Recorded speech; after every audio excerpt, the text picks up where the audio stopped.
Myriam, merci beaucoup de nous accorder cette interview aujourd'hui. On est hyper content de pouvoir recueillir un petit peu votre regard. Vous êtes la fondatrice et la directrice générale de The Sky, une entreprise qu'on accompagne chez Great Place to Work avec plaisir depuis plusieurs années.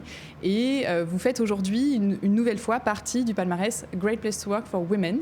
Est-ce que vous pouvez nous en dire un petit peu plus sur The Sky, sur votre ambition pour cette entreprise? Et ce que ça représente aussi pour vous de faire partie de ce palmarès? Merci beaucoup. Donc, c'est un honneur pour moi et toute l'équipe de The Sky d'être à nouveau labellisé Great Place to Work for Women. Ce label a une valeur toute particulière pour nous parce qu'il met en lumière non seulement un environnement de travail épanouissant, et surtout un espace où chaque femme peut évoluer librement, pleinement, sans compromis entre excellence professionnelle et bien-être personnel. Donc The Sky, effectivement, je l'ai fondé en 2020 avec une conviction simple mais forte. Les entreprises de santé méritent un conseil à la fois humain, expert et audacieux. On intervient sur des sujets assez techniques tels que les affaires pharmaceutiques, médicales, enrichis avec un pôle IT digital. Mais surtout, nous le faisons toujours avec cette obsession de créer du sens et de l'impact, de la sérénité pour nos clients comme pour nos consultants. Mon ambition, c'est que The Sky devienne un acteur de référence du conseil santé et cosmétique en Europe, tout en restant une société de leadership féminin et d'engagement éthique. Alors, première question peut-être. Aujourd'hui, si vous n'étiez pas la directrice générale de The Sky, qu'est-ce que ça aurait été votre métier de rêve enfant? Qu'est-ce que vous auriez adoré faire? J'ai toujours eu cette ambition entrepreneuriale, mais enfant, je voulais être avocate. J'aimais défendre, convaincre, protéger. Aujourd'hui, je réalise que d'une certaine manière, ce fil rouge existe toujours. Je défends des causes, des talents, une vision.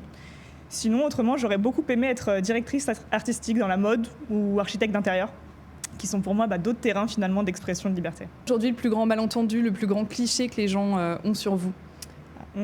C'est difficile à affirmer, parce que c'est rarement explicite, mais je dirais qu'on pense peut-être parfois que mon enthousiasme ou mon calme sont des signes de faiblesse ou de naïveté. En réalité, ma fermeté est intérieure et ma force plutôt enracinée. Je n'ose pas le ton, mais je suis ma trajectoire. J'avance avec une certaine détermination, même quand elle est silencieuse. Vous avez des journées, je pense, très chargées. À quoi elle ressemble vraiment la première heure de votre journée, votre morning routine? Qu'est-ce qui se passe? Elle commence assez tôt. Après, j'ai toujours été très matinale, donc c'est assez simple. Je dirais aux alentours de 7 heures. C'est un moment où je profite du silence et de la lumière naturelle pour prendre du recul. Je commence forcément, quand on me connaît un petit peu, par mon premier café de la journée et passer en revue toutes mes priorités. Cette première heure et demie me permet généralement de structurer ma journée avec lucidité, efficacité, avant d'entrer dans le rythme intense du quotidien. Ça, c'est marrant. Est-ce qu'il y a une habitude ou une croyance que vous avez abandonnée et pourquoi? Je dirais l'idée que je dois tout faire moi-même pour que ce soit bien fait. Avec les années, j'ai appris à déléguer, à faire confiance. D'une part, c'est libérateur et c'est aussi surtout une preuve de respect envers ceux qui m'entourent. Est-ce qu'il y a aujourd'hui une œuvre, un film, une chanson, un livre qui vous a profondément marqué? Je m'enrichis beaucoup des trois, mais instinctivement, je dirais que le film Attrape-moi si tu peux m'a profondément marqué. Non pas pour l'aspect spectaculaire du personnage, sachant qu'il s'agit d'une histoire vraie, mais pour ce qu'il dit de l'intelligence humaine, la capacité d'adaptation, le besoin de reconnaissance, ce tiraillement constant entre masque social et véritable identité.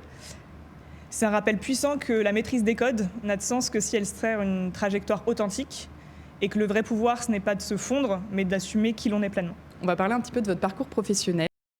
Quel a été votre plus grand moment de doute dans votre carrière? Je n'ai jamais douté. Voilà. J'ai toujours eu conscience que l'échec ou les grandes difficultés faisaient partie du jeu. Mais c'est pas quelque chose qui me freine. Je suis convaincue qu'il existe toujours un chemin pour rebondir, une solution pour inventer, un apprentissage à saisir.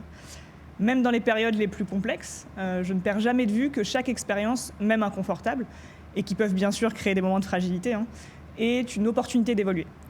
Ça définit assez bien ma détermination à avancer quoi qu'il advienne. Est-ce qu'il y a une décision que vous avez prise en tant que directrice générale de cette entreprise, quelque chose que vous auriez fait différemment? Oui. J'aurais investi plus tôt dans ma marque personnelle et dans la communication de l'entreprise. Pendant trop longtemps, j'ai cru que la qualité du travail suffisait. Aujourd'hui, je sais que la visibilité est aussi marque de légitimité. Est-ce que vous avez déjà failli tout arrêter? Honnêtement, jamais. L'idée même d'abandonner ne m'a jamais effleurée. J'ai connu des moments exigeants, bien sûr, mais pour moi, renoncer n'a jamais été une option. Ce que je construis avec The Sky, ça va bien au-delà d'un simple projet professionnel, c'est une mission un engagement et presque une responsabilité. Je me suis toujours promis de créer une vie que ma mère aurait rêvé avoir. Libre, alignée, audacieuse. Et généralement, quand on porte ce genre de promesses, on avance, point. Quel échec vous a le plus appris ? Je dirais que l'échec qui m'a le plus appris est possiblement d'avoir accordé ma confiance trop vite, dans un partenariat qui n'était ni sain ni équilibré. Ça peut arriver, ce n'était pas une erreur opérationnelle, mais une erreur de jugement. Et j'ai compris que la clarté dès le départ évite bien des désillusions. Depuis, je prends le temps de poser un cadre solide, d'écouter pleinement mon intuition surtout. La solidité d'un projet se mesure aussi à la qualité des personnes avec qui on le construit. Est-ce que vous avez eu un moment déclic, un moment où vous vous êtes dit « c'est ça ma voie, c'est ça que je dois faire ». Le déclic s'est produit quand un client, pourtant habitué au plus grand cabinet, m'a dit avec une sincérité assez désarmante « c'est la première fois qu'on se sent réellement compris, accompagné et challengé à ce niveau ». Ce jour-là, j'ai compris que The Sky n'était pas simplement une entreprise de conseil, c'était aussi une nouvelle manière de faire ce métier. Une manière plus humaine, plus exigeante, plus visionnaire. Et à cet instant, j'ai su que ce que je portais dépassait largement un projet entrepreneurial. C'était une vraie mission de transformation. Qu'est-ce que vous avez appris de vos mentors, de vos précédents boss, dans vos précédentes expériences ? De ne pas confondre autorité et pouvoir. Un bon leader ne cherche pas à être au-dessus, mais au service. J'ai aussi appris que le courage, ce n'est pas l'absence de peur, mais la capacité à avancer malgré elle. Justement, en parlant de votre vision du leadership, qu'est-ce qui aujourd'hui fait pour vous un bon leader, une bonne leaduse ou un mauvais leader ?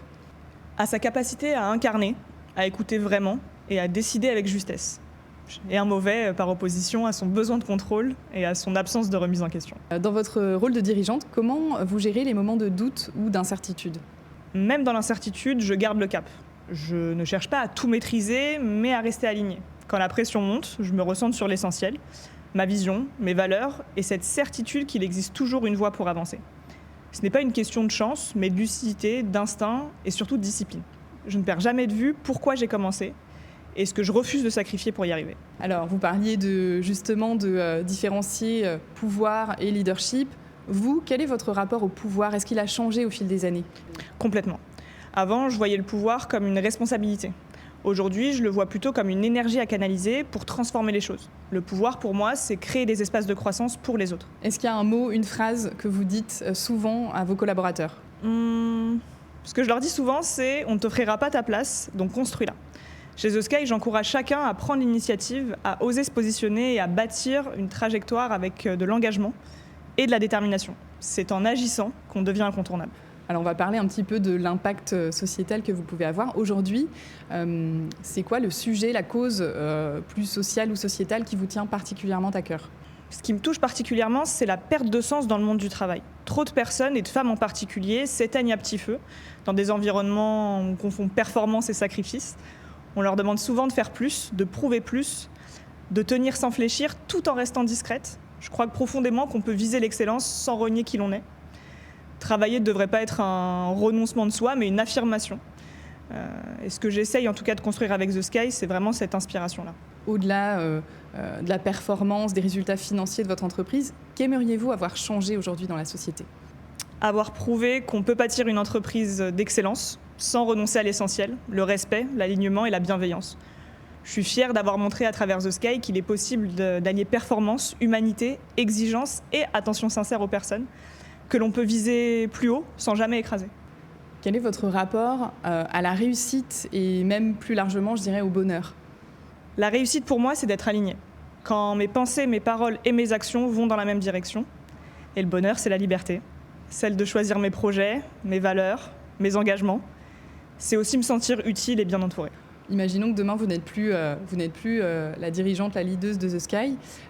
Quelle cause vous aimeriez porter ? Je m'engagerai pour une cause qui me tient profondément à cœur, celle de l'ambition féminine libérée.